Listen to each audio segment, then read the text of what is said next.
Olá, sejam bem-vindos a mais uma videoaula da disciplina de Comunicação Empresarial. Na aula de hoje veremos um pouco sobre a redação empresarial e oficial.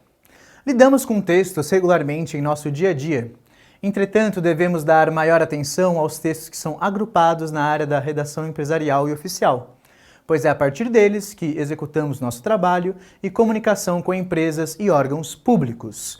Eu sou o professor Rodrigo e vou ajudar vocês aqui em mais uma aula de redação empresarial. Vamos lá? Bom, ao final dessa aula vocês terão conhecimentos que permitirão conhecer as principais características dos textos da redação oficial empresarial e adequar a escrita, o estilo a esses textos, esse tipo de linguagem que é característico desses textos, que são utilizados nas empresas. Bom, como primeiro aspecto que nós vamos focar aqui na nossa aula, vamos pensar em 4 características principais dos textos da redação oficial, que são a impessoalidade, a padronização, a concisão e o nível de linguagem. Falando um pouquinho mais sobre cada um.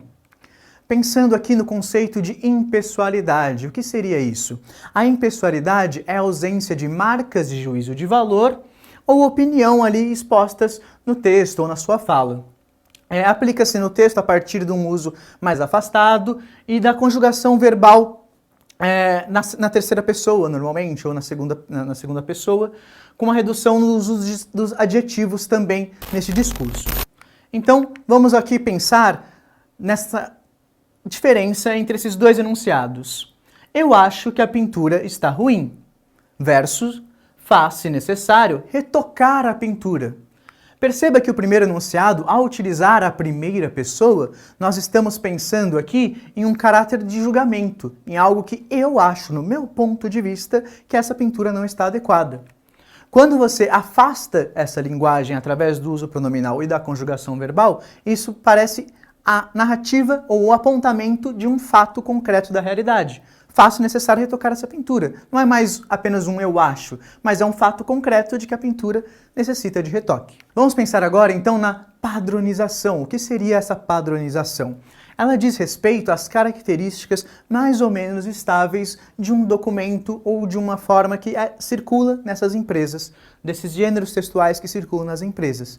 Então aqui a gente vai pensar nas estruturas como margem, como cabeçalho, assinaturas, timbres, formas de datação. Vamos pensar em todas as estruturas mais ou menos combinadas de maneira social ou dentro ali das empresas para o uso interno e externo na comunicação.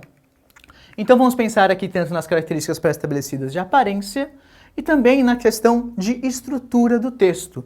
Nós sempre iremos pensar que um texto ele tem as partes razoavelmente estáveis. Por exemplo, um relatório vai ter lá suas partes de introdução, desenvolvimento e conclusão, bem definidas. Você não pode começar um relatório pela conclusão para depois apresentar lá no final o que seria de caráter introdutório. Logicamente, tem uma ordem pré-estabelecida e que tem uma funcionalidade e por isso se estabeleceu dentro das empresas essa prática. Podemos pensar também no critério de concisão. E o que seria essa concisão? É o dizer aquilo que você precisa dizer com o mínimo possível. A economia de palavras para que a sua mensagem chegue com o menor número de ruído ao seu destinatário. Então a gente vai pensar que sempre iremos focar no que é essencial para a transmissão da mensagem. Por exemplo, contrastando esses dois enunciados. Tendo em vista os fatos ocorridos na semana passada, fomos obrigados a cancelar a reunião de hoje.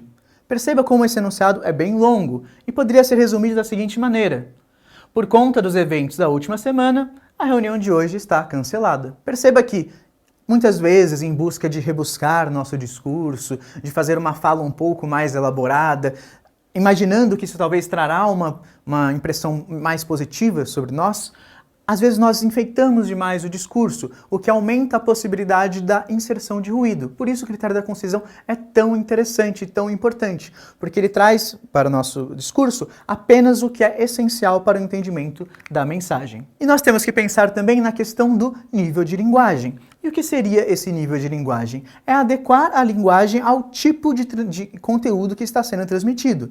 Como estamos falando aqui de um conteúdo sendo transmitido no contexto empresarial, estamos falando, por consequência, de um conteúdo formal, né, que está no caráter pro lado da linguagem formal e não do informal, da linguagem coloquial, como nós dizemos.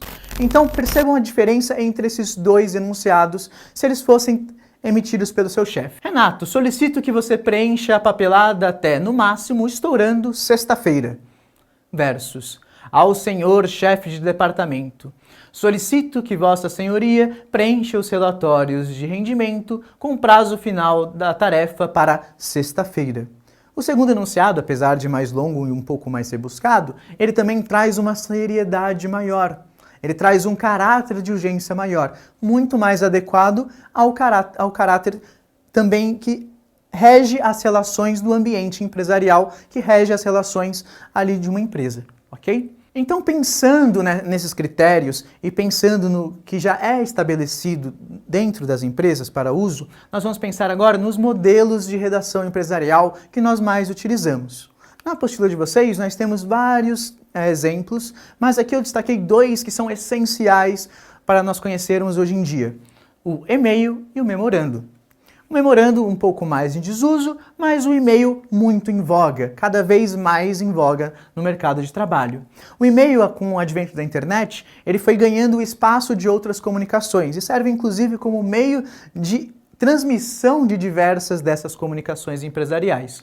Então é importantíssimo que nós tenhamos conhecimentos da sua estrutura, de como elaborar um e-mail com o tom adequado, considerando aquelas 4 características de concisão, de impessoalidade, da padronização e do nível de linguagem, considerar isso para elaborar o e-mail de uma maneira adequada ao ambiente de trabalho.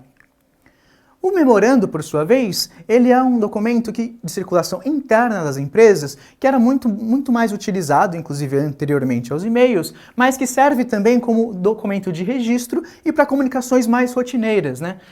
Normalmente ele é elaborado em um papel timbrado, já característico da empresa, com a marca, com o logo, e já é praticamente preenchido, né, apenas pelos seus funcionários. Então vamos aqui comparar essas duas características dos dois documentos. Percebam que, em questão de estrutura, eles até se parecem um pouco. E isso é legal da gente perceber como esses documentos, muitas vezes, as partes deles compartilham as suas funcionalidades. Percebam que no e-mail nós temos ali no campo o remetente é sempre um endereço de e-mail, enquanto no memorando nós temos para quem é enviado, né, que seria o setor, e o nome do destinatário. Isso aqui, no e-mail, nós temos a questão do vocativo que inicia, da saudação inicial que inicia o e-mail. Normalmente, quando enviamos um e-mail para um amigo, nós digitamos lá: e aí, beleza? Como você está? Algo do tipo. Como vai a família? Aqui na redação empresarial, nós vamos sempre pensar no registro formal, nas marcas que ajudarão a construir a linguagem formal do nosso texto. Então vamos pensar aqui em algo como prezado, aos responsáveis, a administração, um pronome de tratamento, tá? Nós sempre iremos procurar trazer ali um caráter mais formal a esse primeiro vocativo, essa primeira saudação do nosso e-mail. Nós também temos, para ambos os documentos, no caso, temos ali uma parte destinada ao corpo da mensagem, que seria exatamente o que nós iremos comunicar, o que nós iremos solicitar, tá? Então isso tanto no e-mail quanto no memorando vão ser campos que são bem semelhantes em tom, inclusive também semelhantes no uso da linguagem. Considerando novamente o contexto de formalidade empresarial, nós vamos pensar na linguagem formal e evitar coloquialismos e expressões regionais ou gírias, qualquer coisa que traga essas marcas da oralidade para o nosso texto. Por fim, o e-mail vai trazer uma despedida. Normalmente nós optamos por algo um pouco mais formal, novamente, como atencioso, grato, cordialmente, tá? E aí, depois dessa despedida, uma assinatura com o timbre da empresa, com uma marca, com a marcação do cargo ocupado, algo que vai ser semelhante ao que estará no início, né, do memorando. aponta qual que é o setor que está emitindo na empresa, e assim na sua despedida, no final do memorando, você vai trazer apenas a sua despedida, também no caráter formal, também optando pelas formas atenciosamente, cordialmente, e uma assinatura que será seguida normalmente de um timbre ou de algo ali que está já num campo específico embaixo do papel, já marca a empresa e normalmente endereço, ramo, coisas do tipo, dados da empresa em específico, ok? Mas, novamente, só ressaltando, a diferença do memorando para o e-mail. O e-mail ele vai ter ali uma padronização que vai depender do provedor de internet que você utiliza, ou do provedor de e-mail que você utiliza, enquanto o memorando ele vai ser ali um documento padronizado internamente pelas empresas que seguem um padrão mais ou menos fixo entre elas, que foi estabelecido conforme o tempo. Então vamos aqui praticar um pouco, galera. Então você está escrevendo um e-mail para um cliente importante. Há alguns dias, o setor comercial de uma grande empresa entrou em contato com a imobiliária que você trabalha, buscando um imóvel comercial para expandir os seus negócios. Toda a negociação e o acerto de documentos estão sendo tratados via e-mail oficial. E isso está sendo feito a fim de garantir a formalidade do processo. Baseando-se em seus conhecimentos e no que foi apresentado nessa aula, selecione a alternativa mais adequada para solicitar o envio da documentação faltante. Letra A. Solicita-se cordialmente que os documentos escritos no arquivo em anexo sejam enviados para a finalização do contrato. Letra B. Infelizmente, ainda tem alguns documentos faltando para finalizar o contrato. Você poderia me enviar? Letra C. Verifiquei que ainda pode faltar alguns documentos. Vocês poderiam enviá-los, por favor? Letra D. Como o prazo já está apertado, solicito que a documentação seja enviada com caráter urgente, para que eu possa dar prosseguimento ao contrato. Ou letra E, ainda faltam alguns documentos. Poderiam me enviar, por gentileza? Descrevi o que está faltando no arquivo em anexo. Bom, para quem acompanhou a aula aqui, essa resposta pode ser até parecer um pouco confusa, algumas frases nós usaríamos no cotidiano, no nosso dia a dia, mas a alternativa correta é a alternativa A. Por quê? Porque tratando-se de uma comunicação oficial entre empresas, é necessário manter os princípios da impessoalidade e da formalidade. Então note que aqui, na alternativa A, nós usamos a forma verbal na terceira pessoa, seguida de um pronome reflexivo aqui, justamente para não marcar essa pessoalidade. Além disso, há toda a questão da formalidade da linguagem, respeitando as normas e pedindo com o máximo de respeito possível, fazendo a solicitação com o máximo de respeito possível no caso. É de extrema importância a familiarização, então, com esses modelos razoavelmente fixos da redação empresarial entre as empresas e internamente das empresas. É interessante, inclusive, quando vocês adentrem um novo ambiente de trabalho, procurem os modelos, procurem aonde estão guardados os modelos de memorando, procure saber se há um modelo de assinatura para os e-mails, porque é muito importante, visando uma boa impressão e uma boa comunicação internamente nas empresas, vocês conhecerem esses modelos e conhecer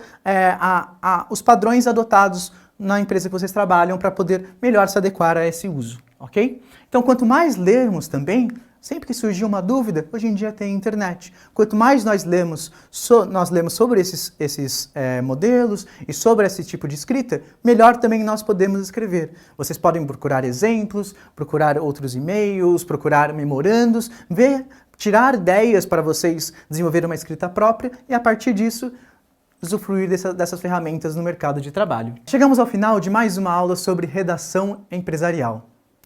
Não deixe de acessar a plataforma Saiba Mais para obter outros conteúdos para estudo e outras dicas para aprofundar no tema da aula de hoje. Espero que eu tenha ajudado vocês e até a próxima!